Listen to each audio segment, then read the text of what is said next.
Hello, good evening, everybody. Thank you for joining us tonight. I am Gina Ganscop, Education Director at the Penobscot Marine Museum in Searsport, Maine. And this is the first program in our Sailing and Shipbuilding Speaker Series that will be taking place over the rest of the Thursdays in October. I hope to see you back next week. More information about upcoming programs is available on our website and on our Facebook. For this program, please turn off your video and mute your audio. We welcome questions and comments, and those can be typed in the chat box. I want to let you know that this program is being recorded and will be available later on YouTube. Tonight's program has two parts. First, we will watch the film Windjammers of Penobscot Bay. We will climb aboard the beautifully restored ships of North America's largest fleet of historic schooners and depart Camden, Maine to cruise the pristine waters of the Penobscot Bay. With in-depth archival materials and interviews with captains and crew, maritime historians and passengers, filmmaker Dan Lambert explores the history and evolution of Midcoast Maine's majestic windjammers while taking viewers on a voyage that captures the feeling of wind and sea spray and the unique thrill of traveling under sail power. Following the film will be a panel discussion with the filmmaker and others interviewed for the film, including Captain Jim Sharp, who's the chair and co-founder of the Sail Power and Steam Museum, Captain Ray Williamson, who's the owner of Maine Windjammer Cruises, and Cipperly Good, who is the Richard Saltonstall Jr. Curator of Maritime History at Penobscot Marine Museum. Okay, now bear with me just one moment as I get this ready to play.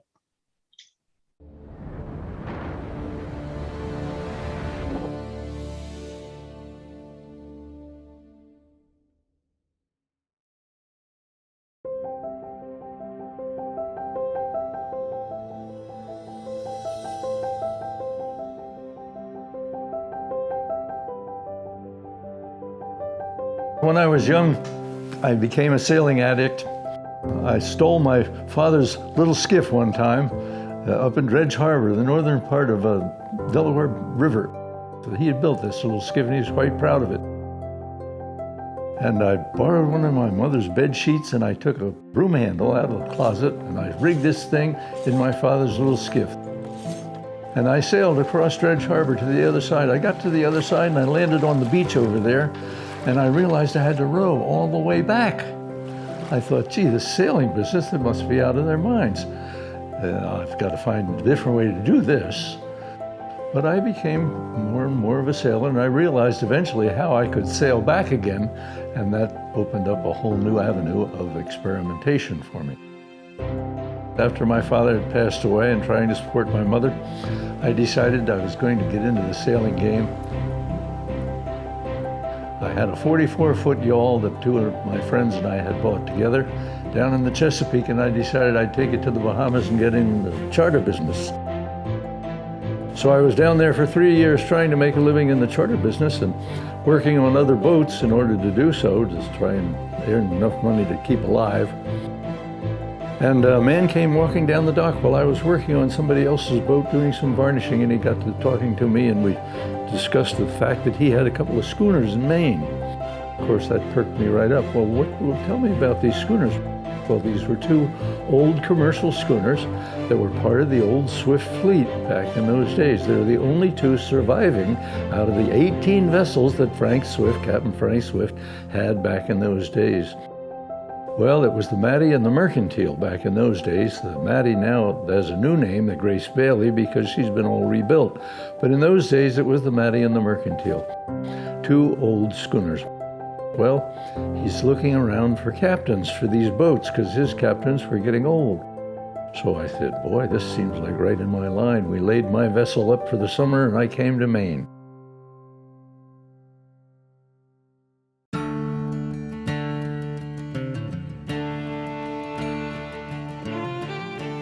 Windjammer is a term for these great big schooners. It's a term that has been adulterated down through the ages. It was a derogatory term. When the great big square riggers would come back from Australia and China and they would be coming up the English Channel, and the steamers always had to give way to the sailing vessels. Sailing vessels had the right of way under international law.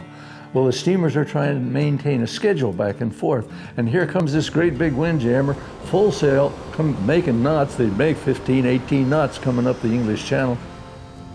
And they would have to stop the steamer and let the sailing vessel go by. And the captain of the steamer would say, "Oh God, here comes another one of these damned old windjammers." So that's where the term came from. Down through the ages, big vessels, eventually small vessels, anything under sail was called a windjammer. We like to think of the windjammers as being the old coasters, the old sailing vessels without engines that are here in this unique business here on the coast of Maine. And it is a very unique business. Nowhere else in the world can you go and find vessels without engines doing things just like Granddaddy did back in the late 19th century.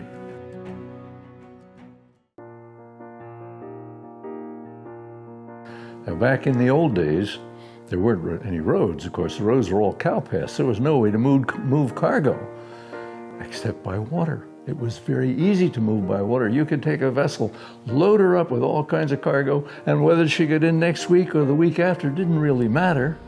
So there wasn't any kind of a schedule that you had to maintain with any great variance. Instead, a sailing vessel would be a lot of fun to take out on the water and make knots and move your cargo quite swiftly from one port to another. The golden age of sail with the deep sea vessels was 1840s to about 1900. And then the schooner age was on either end, the coasting schooners. And they were ubiquitous. There were sailing vessels everywhere. You can't imagine how many sailing vessels there were back in those days. The late 1800s, 1891, 1892, 1893, Rockland was the fourth largest seaport in the United States. That's Philadelphia, New York, Boston, and Rockland, Maine. Why? Because there was no other transportation worthwhile. You couldn't get to Maine any other way. And this whole New England coast was populated. And US 1 ran from lighthouse to lighthouse all the way up and down east to Eastport, up to Boston.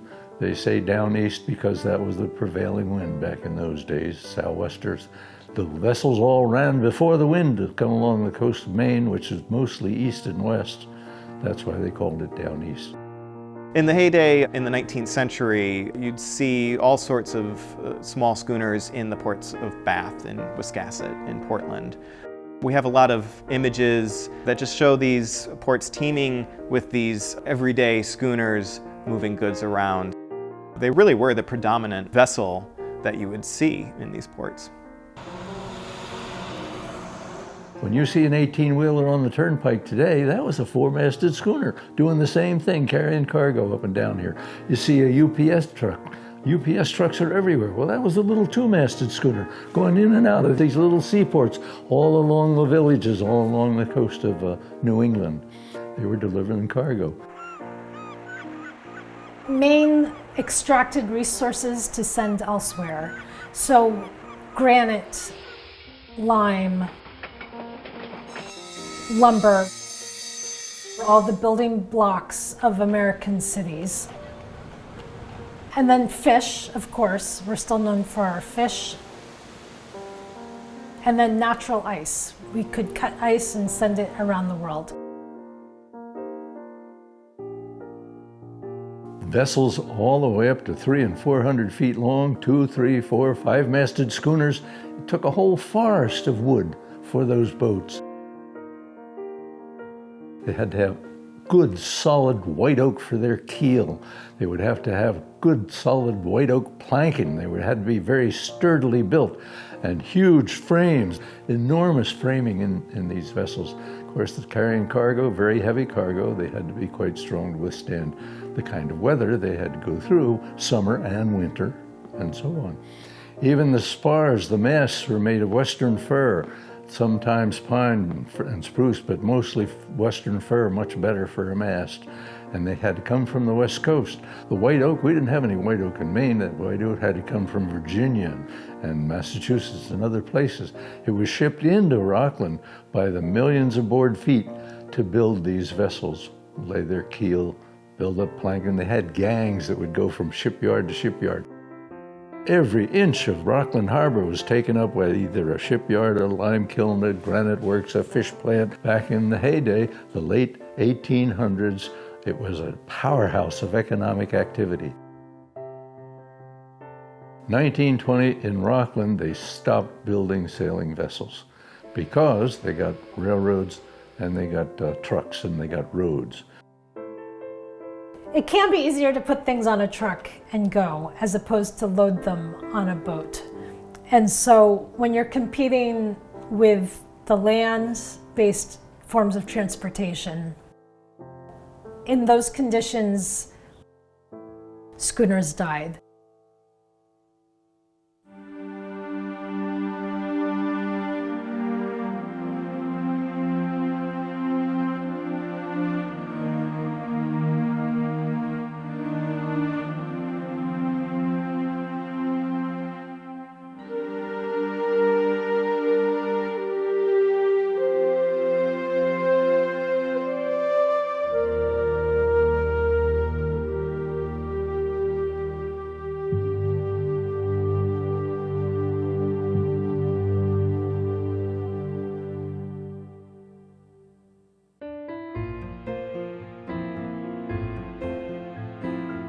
Captain Swift was originally a boys' camp counselor over in Sandy Point, which is just a little bit around the bend here on the bay.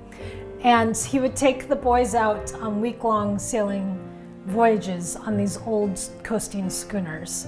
And then the Depression hit, and he's trying to figure out how to support his family. And he says, well, it worked for the summer camp boys. I wonder if there'd be passengers. When Frank Swift started this business in 1936, he was looking for a romantic name for his business, and he called it Windjammer Cruises. And the name caught on. And it's been going ever since. I'm Roderick Swift. I usually go by Rod, and I am one of the sons of Captain Frank Swift. I think that if it hadn't been for this business going through the late part of the Depression and World War II, it would have failed. By 1950, other people were coming into the business and the crux was over, but it was during the Depression and the war years that the vessels had nothing to do. A lot of the people would go aboard in those days. They were always one-week trips. They didn't do shorter ones. And a lot of people went for 2 weeks. There was one vessel that only did 2-week trips. And we sailed earlier and farther. We'd leave Camden on Monday morning around 10. My father used to try to get out a little beforehand before what was called the Greenfront store opened. And we would sail from Camden to Northeast Harbor on Mount Desert Island on Monday. We went so many more places. The places that I liked best are hardly ever visited anymore.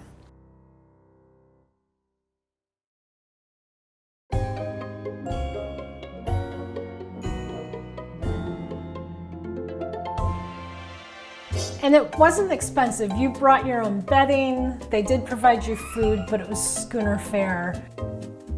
People from Boston, he would advertise in the Boston newspapers and the other city newspapers of here's something different. You've got a vacation time, come up to the coast of Maine. You don't have to rent a house by yourself. You've got a bed and food, come enjoy yourself.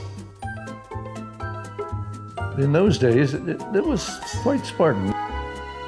Nowadays, of course, everybody has water down below in their cabins, and they have heads down below and so on that are all pretty commodious.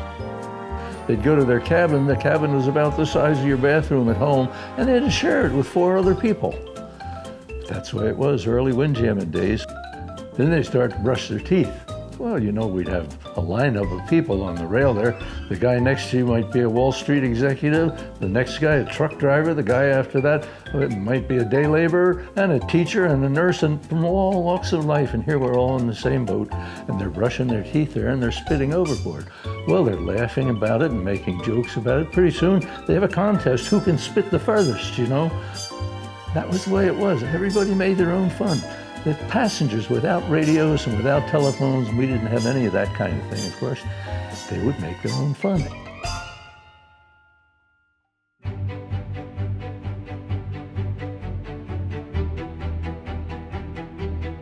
Well, getting that sail up was no easy task for a small crew, but we had passengers.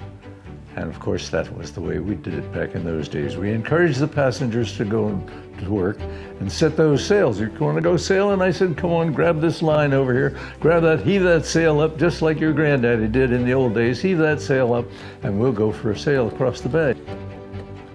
Well, they all lined up. They grabbed a hold of this. They're all from New York and Boston and down the cities all along the coast. Pull away together! They grabbed a hold of this line and they started pulling on the line. And gee, this was really kind of fun. It was real easy. The sail started up, you know. Well, when it got halfway up, they had to start digging their heels in and started to really pull. Either way you rollin', Kingston. And then we'd sing them a little halyard shanty, you know. Way haul away, we'll haul for better weather. Way haul away. They'd get into the spirit of the rhythm of it. And then they'd be pulling away there. We'd get the sail up 3/4 of the way, and it really started to get hard. Almost mastheaded, and I would say, okay, stop, you guys, all stop. Now, 1, 2, 3, heave. 1, 2, 3, we'd do that 3 or 4 times, and the vessel would be mastheaded then. Make it off on the pin there, and then I'd turn to them and say, okay, guys, now we have 4 more sails to do. So line up on the foresail, and we'd do that one. They'd go up there and they'd line up on the foresail.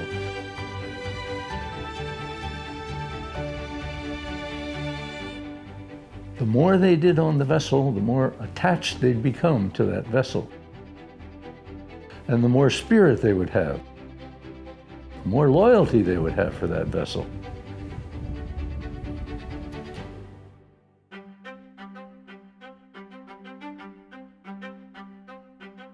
Most of the windjammers were small vessels. They were 100 to 150 feet. They were mostly 2-masted vessels. They were easy to handle. They would pick up crew anywhere they could, somebody to help load the cargo, somebody to help move the vessel from one place to another. They were rigged so that with blocks and tackles so that they were easy enough for a small crew to handle. A vessel of 150 feet in size could be easily run by 4 men. Today on a windjammer, you maybe have 2 deckhands, 1 or 2 deckhands to handle the sails, drop anchor, same thing back then. You have the captain who navigates, who knows where you're going, is trying to get to the port in time. And then you might have a first mate, just because the captain on long voyages can't be awake 24/7. So you have a mate that is taking on that role. And then you need the cook. Some schooners would have a dedicated cook. Others, it was one of the deckhands maybe.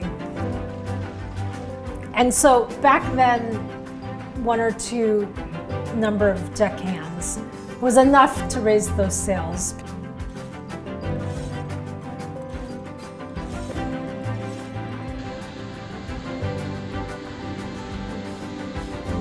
The little coasters, the little 2-masted vessels, they were individually owned, they were entrepreneurs, and they had very few crew and did everything themselves.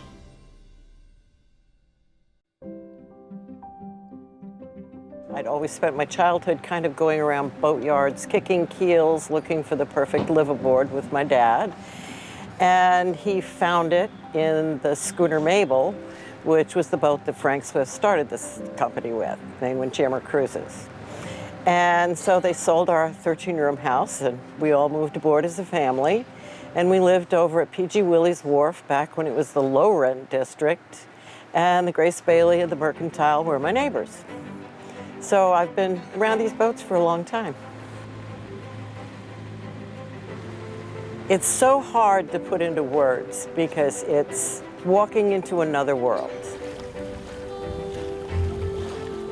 None of your familiar touch points are there. If you're open to that, so many other things are out there. You begin to see things, you begin to smell things, you begin to feel things. The most beautiful thing about Penobscot Bay is the views are constantly changing. You get islands and trees, mountains, beaches and shoals. Well, it's one of the most pristine areas in the country. It's not like Long Island or Chesapeake Sound or any of these other places where it's chock-a-block full. And a lot of times you're out there and you're the only one out there, or you might see another schooner sailing by. Have a great sail! It's more interesting to me to sail along the coast as opposed to be in the open ocean where there's less to pay attention to. All right, lower way. If you're here and you're the actual sailor, you have to pay attention to other landforms and islands and harbors and where you might go if the weather changed. Tonight, west winds 10 to 15 knots with gusts of up to 25 knots. But if you're out in the ocean, you don't have those choices. And you're attentive to some things that are more engaging. And 2-6. Heave. 2-6. Heave. When a passenger comes on board and gets into the spirit of it and helps to raise the sails and listens to the anchor being clanked up with the chain, the more they get into that, the further they get away from the world where they constantly have to be in touch, constantly have to be on, and it allows them to go into themselves as well as out to their fellow passengers. If there is, I'll come over. So the participatory experience is also interpersonal with the tactile. The feeling of the manila lines, natural fiber lines, the ship heeling over, the sound of the running water, standing back at the helm, maybe taking a turn at the helm to steer the ship.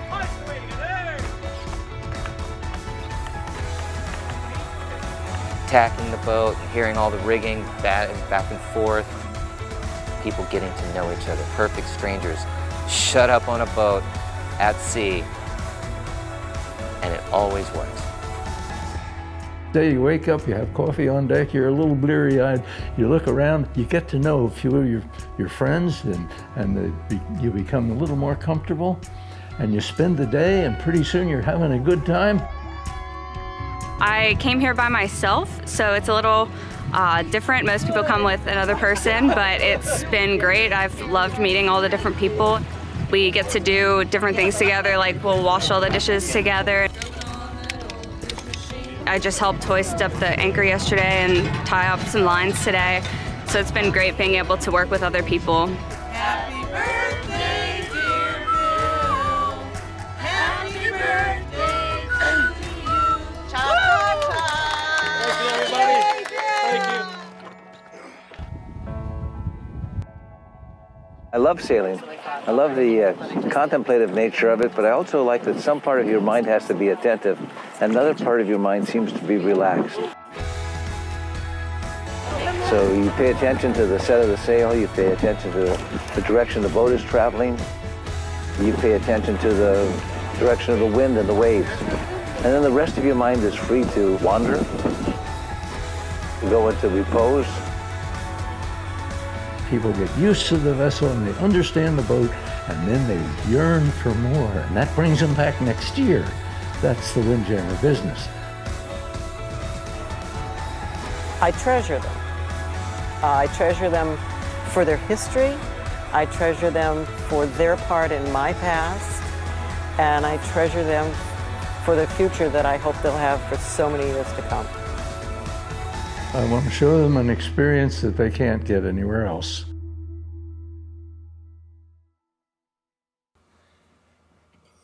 Leave her, Johnny, leave her. Oh, leave her, Johnny, leave her. For the voyage is long and the winds don't blow, and it's time for us to leave her. Oh, the times was hard and the wages low. Leave her, Johnny, leave her. But now once more ashore we'll go, and it's time for us to leave her. Leave her, Johnny, leave her.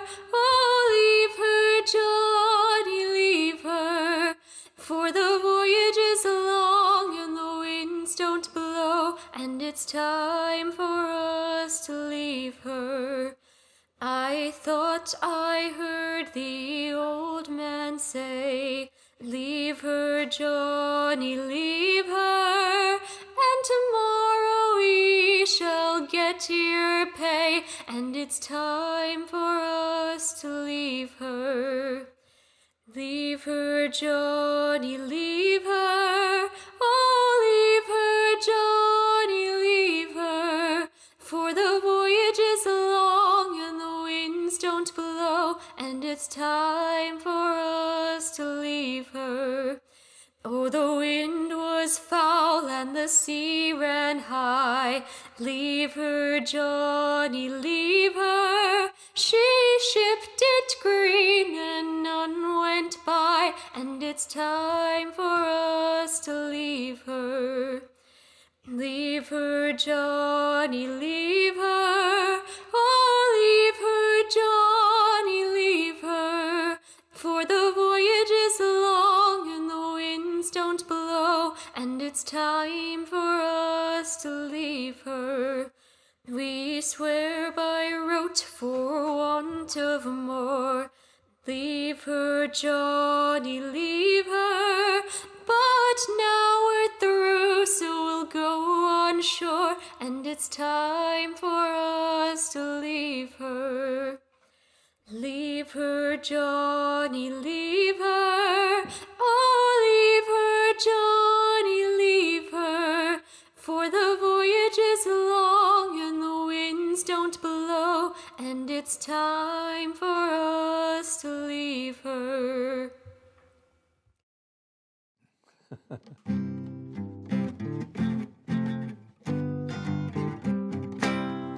Come gather round me, sailors, and listen to my song. Things that happened to me when I come home from Hong Kong to be way sent me, my dear Annie. Oh, you New York girls, can't you dance the polka? One day, well, down in Chatham Town, the fair maid I did meet. She asked me please to see her home. She lived on Bleecker Street to be way Santee, my dear Annie. Oh, you New York girls, can't you dance the polka? She said, if you will come with me, well, you can have a treat. You can have a glass of brandy and something nice to eat to be way Santee, my dear Annie. Oh, you New York girls, can't you dance a polka?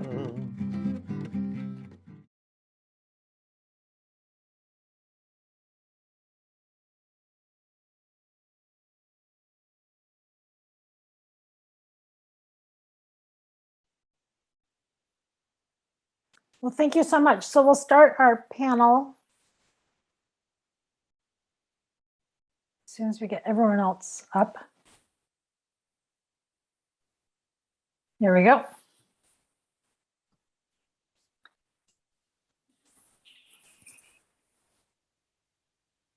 So I'll start with you, Dan, as we get everyone else up. So what inspired you to make a movie about the Windjammers? A close friend of mine, Chris, is a captain, and he was a captain for the Maine Windjammer Cruises for a number of seasons. So he got me interested in Windjammers and kind of gave me some of the backstory. And from there, I reached out to Maine Windjammer Cruises and got on a boat. Great.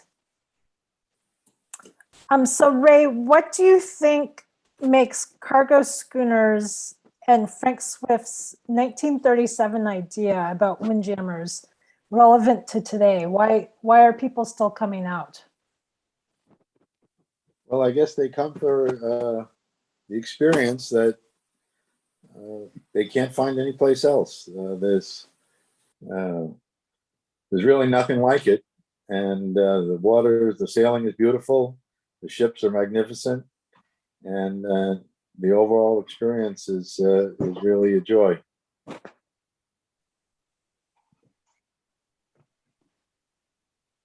And I'll ask you the same question, Jim. So why are people still going out windjamming these days? Why do they go on Windjammer Cruises? Today, you know, because it's fascinating. Yeah. Can you hear me? Yes. Yeah. Well, they go on Windjammer Cruises because it's a fascinating thing to do. Everybody loves history, you know, and people don't realize that these vessels are really museum pieces, and they do everything just like Granddaddy used to do in the old days. And it's fabulous. People immerse themselves in this kind of thing for that kind of experience. They don't have diesel engines in them. They don't have all this smoke coming out on deck on top. They don't have that thumping underneath the deck. Instead of all that, all they hear is the sound of the seagulls and the wind in the rigging. And it's also very natural. That's why people are attracted to it. If they only come once, it's addictive. And they come again and again and again. Yes. So Ray, for the 75th anniversary book about the Windjammer Cruises, and I know you came up to the museum, and Dan, you worked in our archives doing this film. So what treasures have you found in museum archives to help you with your book and your movie? Whoever wants to start. Ray, you go ahead. Go ahead. Well, I mean, there's enormous treasures that I found at the Penobscot Marine Museum. I mean, just looking at all those old photos and all that rich history, it's just thrilling to see all of these old images from the turn of the century. And then when you go out on these boats now, you feel like you could be on a boat in the 1900s on Penobscot Bay. It's just a real connection to the past.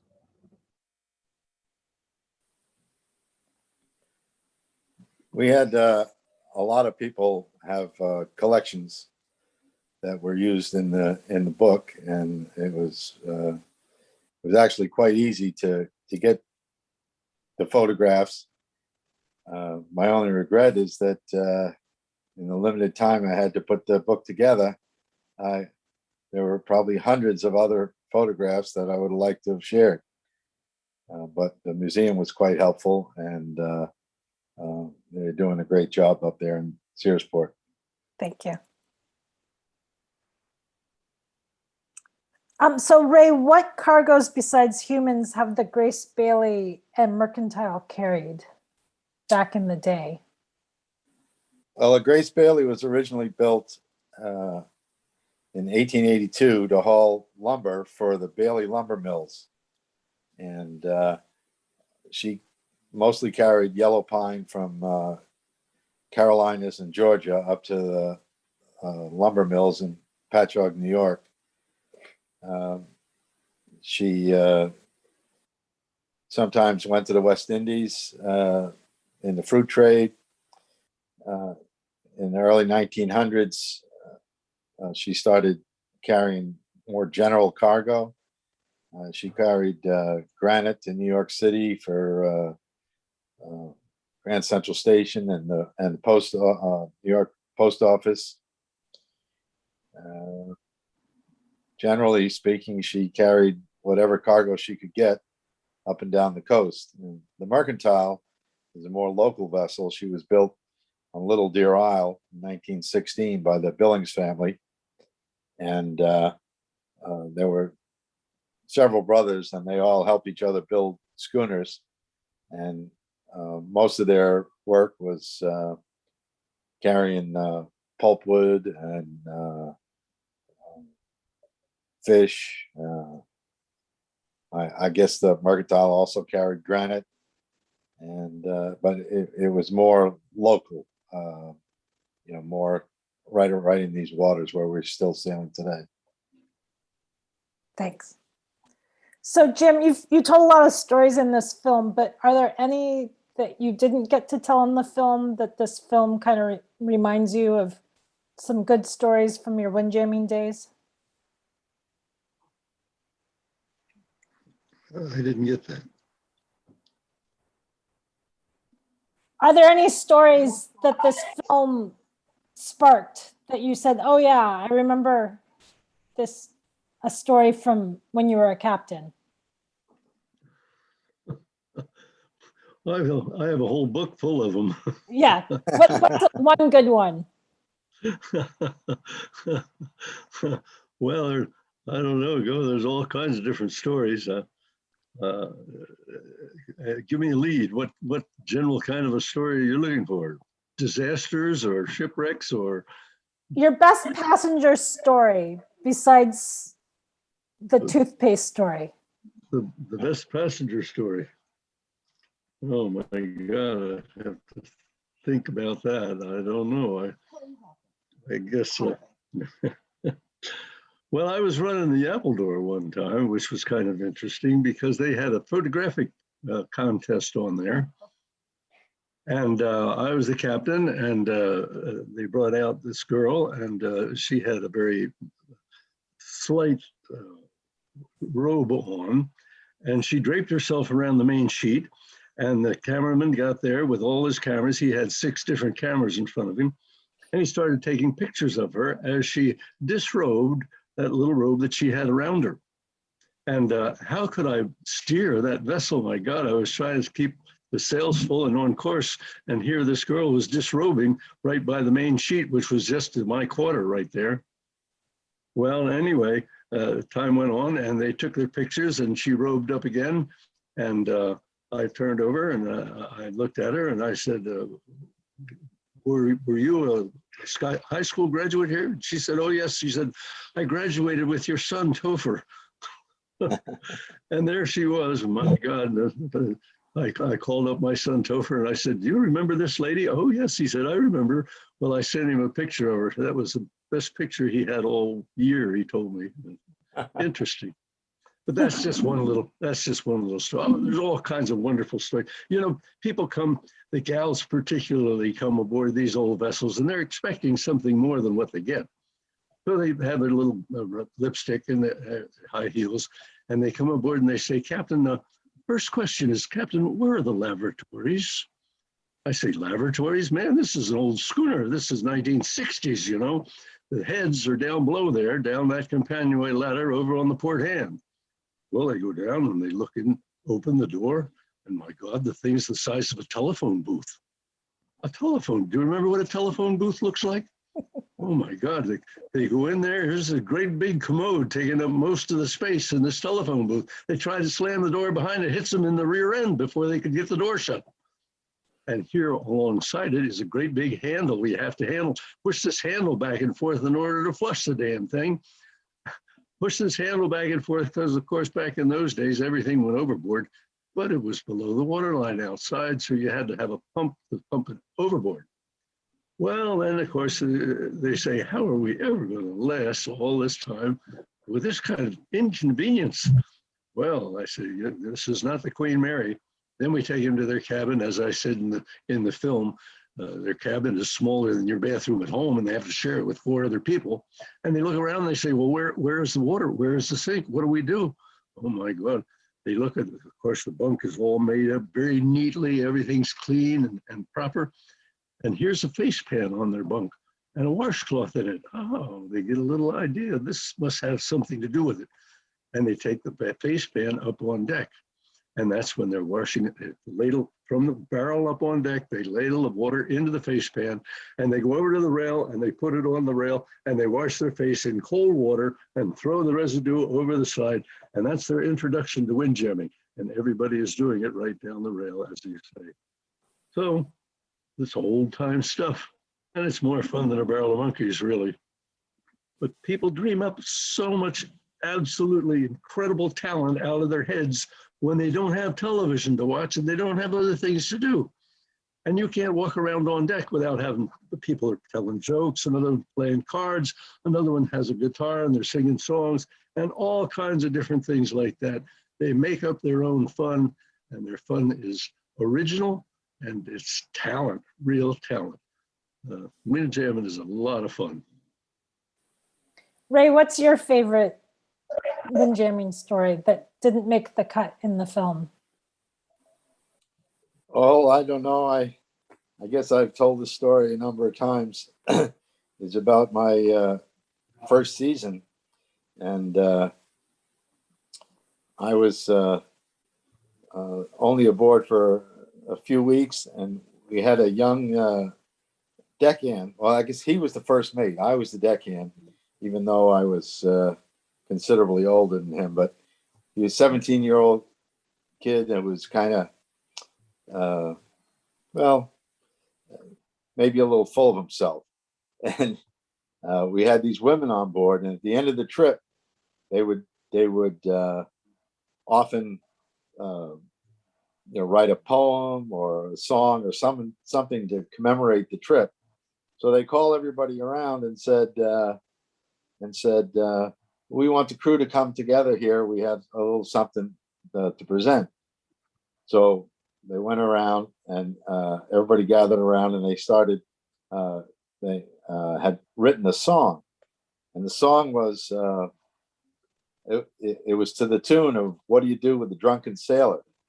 And so they sang a little ditty about each crew member. They sang something about the captain and the cook, and they said a little ditty about me. I had just come from the Virgin Islands, and the ditty for me was, "What do you do with this St. Croix beach bum?" And the comeback was, "Make them swim in Maine's cold water." And that was kind of fun. But then the last one was about this 17-year-old first mate, and they said, "What do you do with a hot shot, youngin? What do you do with a hot shot, youngin?" And then they came back with, "Throw him into Camden Harbor." And these 5 women just picked him up and threw him over the side right into the harbor.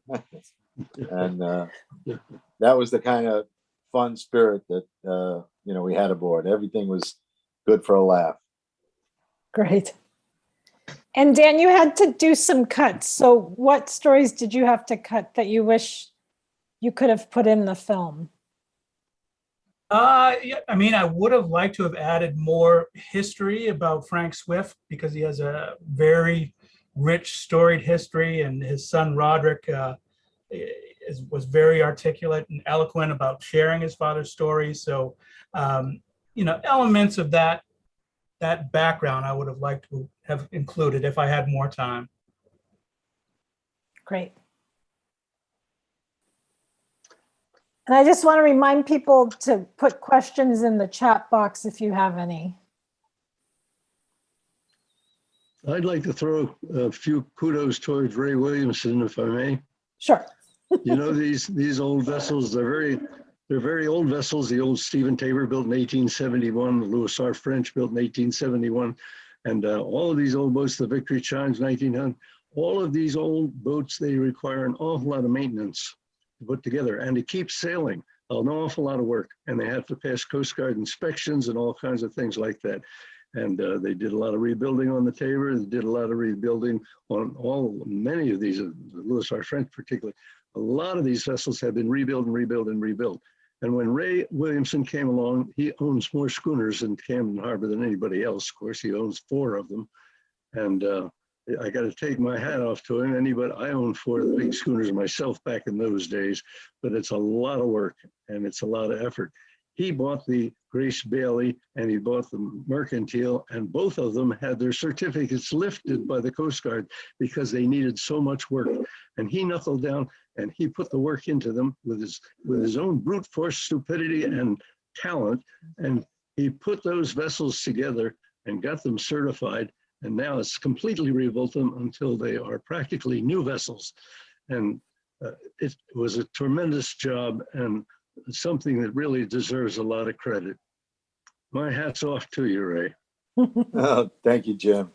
And you've got your own stories to tell in that regard as well. So my hat's off to you too. So well, we thank you. How have down the to schooners been adapted for passengers? Could you just briefly tell us that, Ray? Well, back when they first started, they didn't do much. They would get these old coasting schooners and just quickly bang together some cabins and compartments for the passengers to sleep, and everything else was pretty much exactly the way it was. There was a little bit of privacy, but in the early days, not that much, because as Jim said earlier, often you had to share a cabin with 4 or 5 people. Over the years, we've gone more towards private cabins, for 2, and even some private single cabins for people traveling alone. But for the most part, people come aboard and they're willing to share the space. There's not a lot of room on the schooner, and the real purpose for being there is the sailing. So we try to keep the decks clear and have plenty of place for passengers to spread out and enjoy themselves for the sailing, and then crawl into a nice, comfortable, warm bunk in the evening. Now, these days, all the boats have showers and so on. But back in the early days, if you wanted a shower, you either jumped overboard or dipped a bucket in the ocean and poured it over your head. Mm-hmm. So, we've got a few amenities that they didn't have back in the early days, but we try to keep it as traditional as possible. Definitely. Well, now, Ray, back when Frank Swift started out in the old Mabel, they tell me, rumor has it, they put a bucket in the corner with a half a curtain around it, and that was the head. And if you wanted to shower, all you had to do was sit in your bunk, because the decks leaked so badly, you'd have a shower right in your bunk. You didn't have to move. I haven't heard that he one. He took but, people out, of course, in the beautiful Penobscot Bay and all around the islands there. For first lowest price he had was $19.95 a week. Well, that was That's a while pretty good, ago. huh? Is Rod Swift on the call?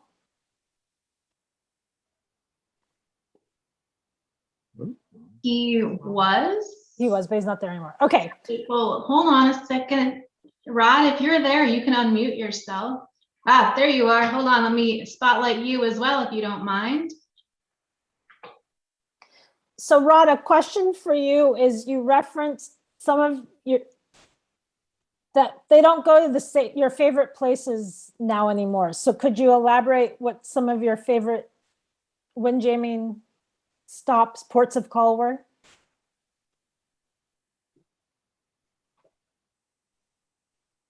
No, somehow you're still muted.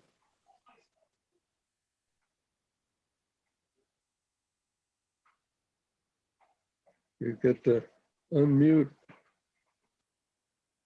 Yeah. Rod, could you unmute?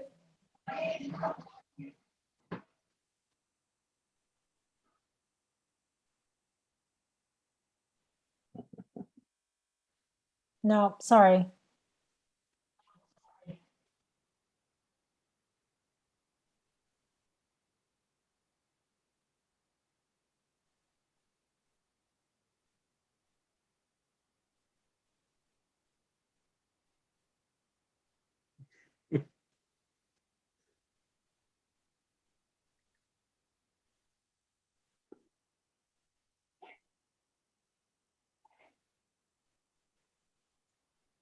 Nope, sorry. Anyway, so I guess Jim and Ray, what are some of your favorite ports of call for windjamming if you can give away those secrets. Well, for me, there's just so many places that I can call my favorite. I guess it depends, how long has it been since I've been there? Right. Places that I don't get to nearly as often as I'd like, or Monhegan or Idaho. We were just up in Somme Sound a few weeks ago. That was a real treat. I love the villages of North Haven and Stonington. I like to mix it up. I like to have, little coastal towns like Castine or Belfast, but also island fishing villages, Vinyl Haven. Of course, Bucks Harbor is a favorite for everyone, and sailing the Eggemogan Reach is always a treat. But there's really no place you can go where it isn't beautiful. Yes. And Jim, what are your... I agree, Ray. I used to love to go to Matinicus, a real fishing village, and really, really raw, really primitive almost. Very unusual people out there. And I remember one time Buds Hawkins in the Merry Day, he and I took the adventure, and the both of us went in and we anchored in the middle of Matinicus Harbor. And there isn't much room in there, but we crowded right in there. And when the fishermen came back, the lobstermen came back and found two great big windjammers in the harbor, they were quite jealous. They didn't like that at all. Well, one of them got out there in a skiff and he decided he was going to shoot seagulls. So he got his rifle and he started shooting seagulls. And Bud Hawkins went over to him and said, that's illegal. That's against the law. You can't shoot seagulls. And he said, you go to hell. You go to hell. He didn't care to talk to Bud Hawkins. But the next morning, when Bud Hawkins got up on the vessel, he found a whole hogshead of dead fish on the deck. That's the way he was treated. So there's a different breed of people out in Matinicus, but I loved it. It was so great to see a really obviously different culture. But all the rest of it, you can't really pick out a harbor and say this is the best. It's like if you have 5 children, tell me which one do you love the most? We just love all of them. They're just magnificent places to visit and fantastic places to go. Nowhere on earth can you find engineless schooners that will go around and go in and out of these wonderful little harbors along the ragged coast of Maine, and just treat you to such beauty, such natural beauty, such nature in the raw. Okay, Rod, let's see if it...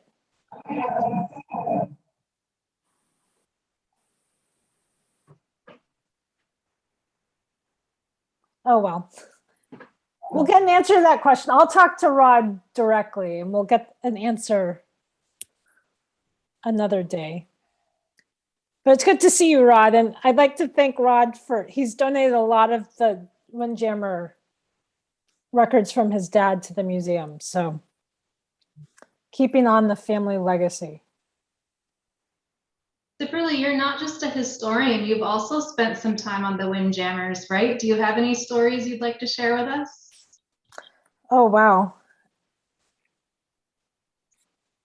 I think it's just the chance to get out. I live in Maine, but there's still light pollution here on land, but to go out onto the schooners and to stargaze.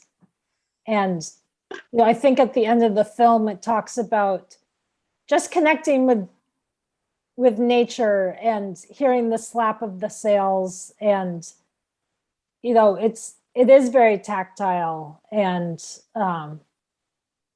you can only go where the wind takes you. You can only fight the wind so much. And so I think it really just puts you back in a state of being where you are dependent on nature and you're more connected.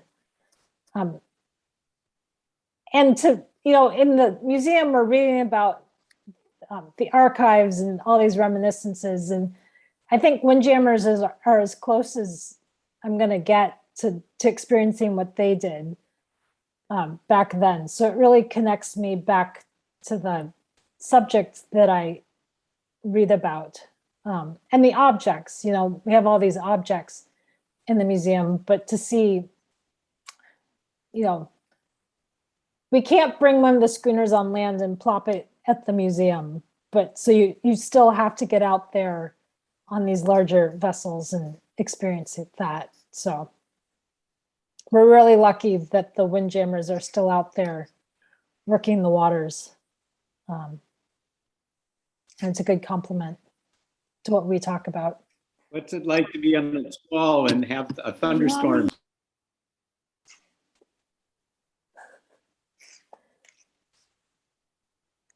Well, I'd like to throw a little plug in here, if I may. Sure. If you, I thank you very much for mentioning the Sail Power Sea Museum and allowing my face to appear in so much of this film.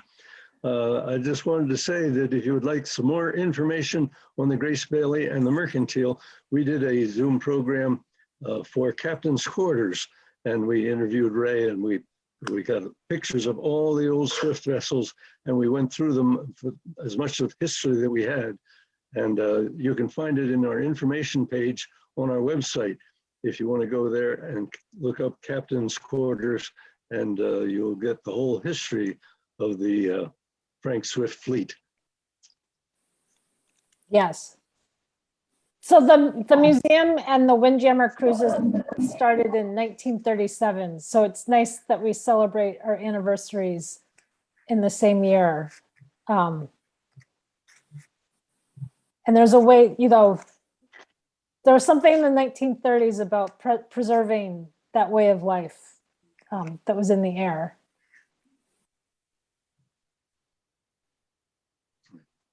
So the Windjammers, I believe, were out this year working. And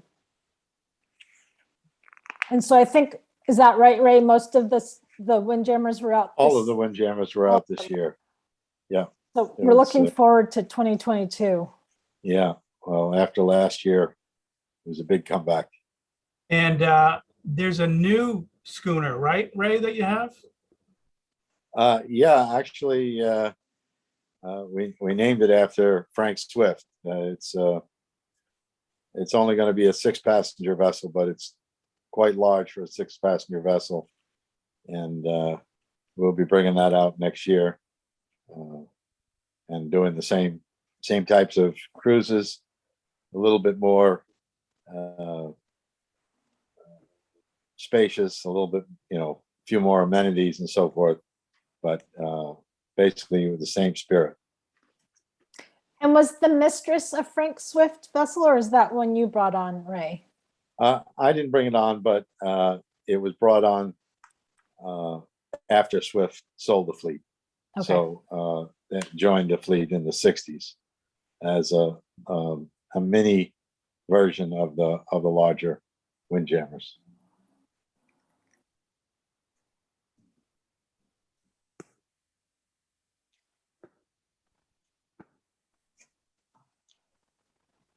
Well, yeah. Look, oh, here, one more question. No. Gina, do you have any final questions? I don't think I do. I just put a couple links in the chat for everybody. It's been great to have all of you guys talking and sharing your stories, and it's been really great to have all of you joining us as an audience. We had a great turnout for this, and we appreciate your support for these programs. And we'll see you next week. Yes, please. So I guess we'll go ahead and thank you very much. Thank you, Jim. Thank you, Ray. Thank you, Rod. Thank you, Daniel. Yeah. Good night. Thanks for doing this, Dan. It was a pleasure meeting you. All right. Bye now. Goodbye. Thank you.